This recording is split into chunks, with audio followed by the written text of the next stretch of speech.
Assalamualaikum warahmatullahi wabarakatuh. Baik, hari ini tanggal 24 Agustus 2021, kita masuk dengan pengkajian keperawatan. Adapun sub pokok pembelajaran kali ini adalah konsep pengkajian, sumber data pengkajian, jenis dan klasifikasi data, teknik pengkajian dalam berbagai usia, pengumpulan data dan analisis data yang akan disajikan dalam 2 kali pertemuan. Baik, nanti akan ada tugas kelompok, di mana tugas ini kita bagi 6 kelompok. Pengkajian keperawatan. Pengkajian keperawatan itu merupakan tahap awal dari proses keperawatan. Jadi dalam proses keperawatan itu ada pengkajian, diagnosis keperawatan, intervensi keperawatan, implementasi, dan evaluasi. Nah, pengkajian keperawatan itu sendiri merupakan tahap pertama dalam proses keperawatan. Pengkajian itu adalah pengumpulan data yang sistematis dalam menentukan masalah keperawatan pada pasien dan dilakukan secara terus-menerus. Apa tujuannya? Tujuannya adalah mendapatkan informasi atau data pasien yang sesuai kondisi saat ini dan kesehatan sebelumnya. Mengidentifikasi masalah kesehatan pasien secara holistik atau secara menyeluruh biologi, psikologi, sosial, dan spiritual. Adapun komponen dari pengkajian itu dimulai dari pengumpulan data, analisis data atau validasi data, identifikasi masalah keperawatan. Nah, pada pertemuan kali ini kita hanya membahas tentang pengumpulan data saja. Nah, apa dasar konseptual pengkajian? Yang pertama, individu merupakan multidimensional, di mana kebutuhan perkembangannya tidak hanya pada biologi saja, tetapi mencakup biologi, psikologi, dan spiritual. Nah, ini ada terkait dengan tumbuh kembang seseorang. Yang kedua, individu sebagai satu kesatuan yang utuh, mulai dari konsepsi sampai dengan kematian. Kemudian ada konsep perubahan satu sistem atau perubahan dalam satu dimensi. Ini akan mempengaruhi sistem atau dimensi lain. Nah, dasar konseptual yang keempat dalam pengkajian adalah individu merupakan sistem terbuka secara terus-menerus berinteraksi dengan lingkungan. Nah, yang kelima, individu itu adalah unik. Nah, dalam memenuhi kebutuhannya, ia menggunakan pola unik. Kemudian perilaku individu memiliki maksud tertentu. Yang ketujuh, kesehatan individu itu dinamis, tidak statis ya. Kemudian kesehatan optimal itu ditandai dengan tercapainya potensi seseorang secara maksimal. Nah, kita masuk ke dalam komponen 1 pada pertemuan kali ini, yaitu komponen pengumpulan data dalam pengkajian keperawatan. Apa tujuannya? Tujuan pengumpulan data itu mengumpulkan informasi pasien secara sistematis dan terus-menerus. Yang kedua, menilai keadaan pasien serta menentukan masalah keperawatan dan kesehatan. Yang ketiga, membuat keputusan yang tepat dalam menentukan langkah selanjutnya. Adapun kriteria pengumpulan data itu ada 5, kelengkapan data sistematis, format yang digunakan, validitas data, dan aktualitas data. Nah, sumber data. Nah, ada 2 jenis atau 2 sumber data ya. Data yang pertama data primer, yang kedua data sekunder. Data yang pertama ini adalah data primer, di mana klien adalah sumber utama dari data tersebut. Sedangkan sumber data sekunder ini bisa didapat dari orang terdekat, kemudian misalnya orang tua, suami klien, dan klien yang mengalami keterbatasan dalam berkomunikasi. Nah, ini akan dibantu misalnya pada anak-anak. Nah, ini akan dibantu oleh orang terdekat. Nah, kemudian sumber data lain sebenarnya masih banyak. Nah, misalnya apa? Catatan medis, riwayat penyakit. Nah, ini termasuk dari sumber data sekunder. Ya. Selain dari pasien, itu termasuk sumber data sekunder. Kemudian jenis data. Data itu ada dua jenis, data subjektif dan data objektif. Apa bedanya? Data subjektif itu adalah data yang diperoleh langsung dari keluhan. Secara subjektif, pasien mengatakan. Namun kalau data objektif itu berdasarkan hasil pengamatan. Nah, kita lihat contoh dari kasus berikut. Seorang perempuan 25 tahun ke IGD dengan keluhan badan terasa panas. Ia mengatakan BAB encer, berlendir, dan berdarah. Hasil pemeriksaan didapatkan suhu 38,2 derajat Celcius, pasien tampak lemah dan pucat, bibir kering. Hasil pemeriksaan feses ditemukan bakteri Shigella, bakteri yang menyebabkan disentri. Nah, ini kita bandingkan yang mana data subjektif, yang mana data objektif. Ya, kalau data subjektif itu terkait dengan data yang dikeluhkannya. Klien data mengeluhkan badan terasa panas, ia mengatakan BAB-nya encer, berlendir, dan berdarah. Itu adalah data subjektif. Nah, data objektif yang mana? Data objektif adalah hasil pemeriksaan suhunya 38,2 derajat Celcius. Nah, itu data objektif. Pasien tampak lemah, tampak pucat, bibir kering, pemeriksaan feses itu ada bakteri. Nah, ini data objektif ya yang dapat diukur dan diamati.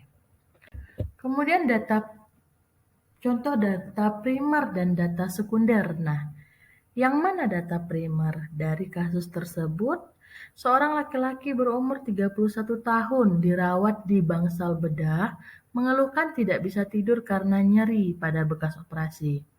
Keluarga mengatakan tidak tahu harus melakukan apa. Nah, di sini perawat melakukan pemeriksaan atau melihat catatan medis pasien. Operasi yang dilakukan adalah appendektomi atau pengangkatan usus buntu. Di sini perawat mengajarkan klien teknik relaksasi nafas dalam untuk mengurangi nyeri tersebut. Nah, di sini ada data primer dan data sekunder. Contoh dari data primernya apa? Adalah tidak bisa tidur karena nyeri pada bekas operasi. Klien sendiri yang mengatakan ia tidak bisa tidur. Bagaimana dengan keluarga mengatakan tidak tahu harus melakukan apa? Nah, itu adalah data subjektif tetapi bukan data primer ya, karena kita fokus kepada pasiennya sebagai sumber utama data. Kemudian kalau kita lihat di sini ada nggak data objektifnya? Ya, adalah catatan medis pasien. Nah, itu salah satu bentuk dari data objektif ya. Kemudian kita masuk ke di sini perbedaan data primer dan data sekunder. Data primer sumber data dari pasien itu sendiri. Data sekunder sumber data dari selain pasien seperti keluarga, rekam medis, laboratorium, dan tenaga kesehatan lain. Sedangkan jenis data subjektif adalah persepsi atau ungkapan pasien tentang kesehatannya.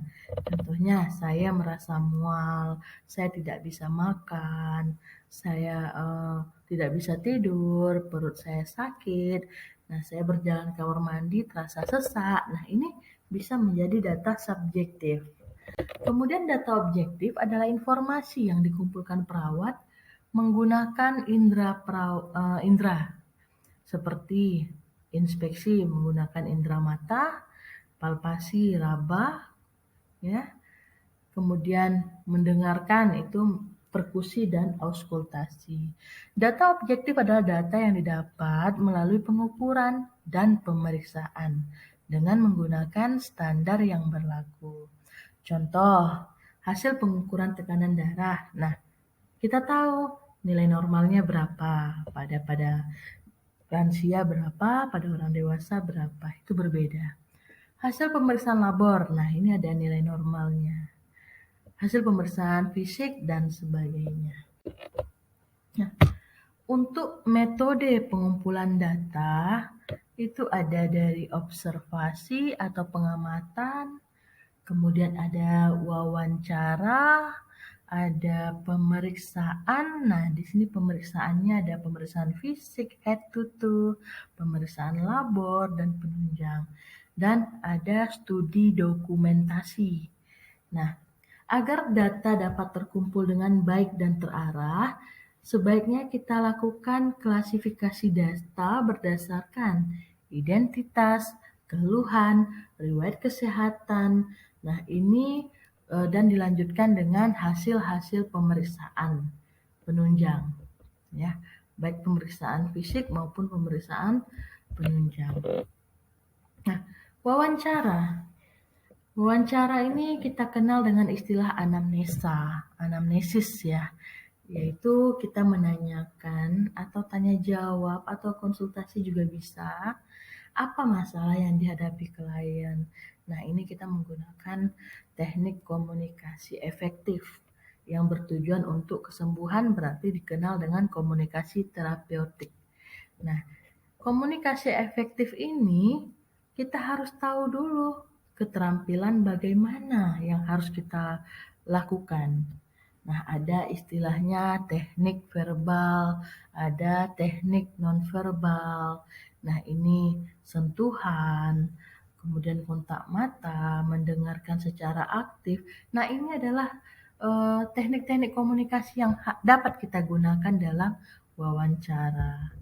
Kemudian unsur yang penting, nah, adalah pada saat kita mendengarkan secara aktif, kita perhatikan apa yang disampaikan pasien, kita dengarkan, lalu misalnya suara yang berisik kita kurangi, kemudian privasinya kita jaga, dan sebagainya. Nah, ini trik-trik seperti ini perlu kita latih, ya. Kemudian tujuan wawancara apa? Adalah memperoleh data, mendapatkan informasi, dan membantu klien berpartisipasi dalam identifikasi tujuan yang akan kita capai. Nah, selain itu apa lagi? Meningkatkan hubungan antara perawat dan klien dalam berkomunikasi. Kemudian tahapan wawancara atau tahapan komunikasi, mulai dari persiapan, kemudian pembukaan atau perkenalan, kemudian ada tahap isi atau tahap kerja, lalu tahap terminasi. Nah, ini akan dipelajari pada materi komunikasi nanti. Kemudian pemeriksaan. Nah, pemeriksaan. Sebelum pemeriksaan ini kita harus tahu dulu nilai normalnya. Kalau kita mau melakukan pemeriksaan tetapi kita tidak tahu nilai normal, nah ini akan bias hasilnya, tidak sesuai dengan berapa seharusnya, ya. Kemudian tujuan dari pemeriksaan fisik dalam keperawatan, nah ini sangat kita penting sekali untuk mengidentifikasi masalah klien dan mengambil data tindakan apa yang akan kita lakukan kepada pasien nantinya. Ya. Ada teknik pemeriksaan fisik itu kita kenal dengan istilah IPPA, inspeksi, palpasi, perkusi, dan auskultasi. Nah, ini sudah dipelajari ya pada pelajaran Kepdas sebelumnya. Oke, kita lanjut masuk ke Sebelum itu, dalam pemeriksaan ini ada istilahnya uh, review of system. Nah, di sini kita bisa menggunakan pengkajiannya itu per sistem. Nah, ini boleh kita masukkan dalam metode pengumpulan data dalam pemeriksaan per sistem. Ya, atau kita pakai menggunakan pola fungsional Gordon. Itu terserah, silakan. Selanjutnya, pengkajian fokus. Nah, pengkajian fokus adalah pemilihan data tertentu atau data spesifik yang ditentukan oleh perawat, klien, keluarga berdasarkan keadaan klien. Jadi kita kelompokkan, oh ini yang masalah, ini tidak bermasalah, nggak usah kita kelompokkan. Tujuannya apa? Memastikan adanya masalah keperawatan. Nah, tahap pengumpulan data, kita lihat yang data subjektif. Untuk pertemuan kali ini data subjektif, besok akan kita lanjutkan dengan pengumpulan data objektif. Nah, dalam data subjektif ada riwayat kesehatan sekarang, RKS ya, kita kenal dengan riwayat kesehatan sekarang, riwayat kesehatan dahulu, riwayat kesehatan keluarga, dan pola disfungsional. Nah, ini kita boleh menggunakan pola Gordon tahun 1982. RKS, RKD, RKK, dan pola Gordon ini merupakan data subjektif yang dapat kita kumpulkan. Nah, riwayat kesehatan sekarang, keluhan yang dirasakan pasien sejak gejala pertama sampai saat dilakukan anamnesis atau klien meminta pertolongan pertama. Artinya, pada saat pasiennya datang, pada saat kita ketemu pertama kali sama pasien, kita akan bertanya, sejak kapan ini keluhan ini dirasakan? Berapa lama? Berapa kali keluhan itu terjadi? Bagaimana sifat dan hebatnya keluhan? Di mana pertama kali keluhan itu muncul? Nah, apa yang sedang dilakukan ketika keluhan itu terjadi? Keadaan apa yang memperberat atau memperingan keluhan tersebut? Ada nggak usaha untuk menguranginya? Kemudian berhasil nggak usaha tersebut? Nah, ini perlu kita tanyakan dalam pengkajian riwayat kesehatan sekarang. Misalnya pasiennya sesak, sejak kapan sesaknya Pak? Sudah berapa lama? Kapan datangnya? Bagaimana? Sesaknya hebatkah? Kemudian seperti apa apa yang memperberat sesak Bapak? Oh, mungkin karena jalan yang lebih dari 10 meter itu sesak banget gitu. Nah, ini perlu kita kaji sampai keluhan itu apakah ia berhasil? Bagaimana Bapak mengatasi sesak Bapak? Oh, dengan duduk. Oke, duduknya seperti apa? Berhasil nggak dengan usaha seperti itu? Nah, ini perlu kita tanya. Lalu kita tulis di dalam riwayat kesehatan sekarang dalam pendokumentasian. Lalu masuk ke riwayat kesehatan dahulu. Nah, riwayat kesehatan dahulu ini terkait dengan pengobatan yang lalu dan riwayat alergi. Kemudian riwayat pekerjaan dan kebiasaan, riwayat psikososial, analisis sistem. Nah, ini berkaitan dengan kesehatan dahulu. Bagaimana dengan pasien yang dia pernah, misalnya saat ini dia datang dengan keluhan diabetesnya itu sudah mengalami nekrotik jaringan misalnya. Tapi sebelumnya ia pernah mengalami dirawat karena retinopati misalnya ya. Nah, berarti kan kunjungannya dia dengan penyakit yang sama, gejalanya berbeda, tetapi ia datangnya pada 2 tahun yang lalu dan sekarang datang lagi. Nah, ini maksudnya kemana? Apakah ia RKS? Nah, kalau dia RKS, itu adalah yang sekarang. Keluhan yang sekarang. Kalau dia yang dahulu, 2 tahun yang lalu, itu masuk ke dalam RKD, riwayat kesehatan dahulu. Nah, bagaimana dengan riwayat kesehatan keluarga? Riwayat kesehatan keluarga ini biasanya kita tampilkan dengan genogram. Genogram itu ada Misalnya untuk perempuan itu bentuknya bulat, untuk laki-laki itu bentuknya peta. Nah, ini akan ada tiga generasi yang akan ditampilkan dalam genogram. Nah, di sini ditambahkan keterangan yang tinggal serumah siapa, berapa orang, dan yang mengalami penyakit yang sama siapa, atau yang meninggal dengan penyakit itu siapa. Nah, ini perlu dituliskan dalam bentuk genogram. Nah, selanjutnya ada 11 pola difungsional Gordon. Nah, silahkan dicari masing-masing pola ini. Ini tugas individu. Setiap pola ini mohon dikasih deskripsinya, ya. Kemudian, nah, terakhir tugas kelompok. Nah, kita akan bagi 6 kelompok. Silakan buat PowerPoint tentang teknik anamnesis pada berbagai tingkat usia. Lalu lampirkan format pengkajian.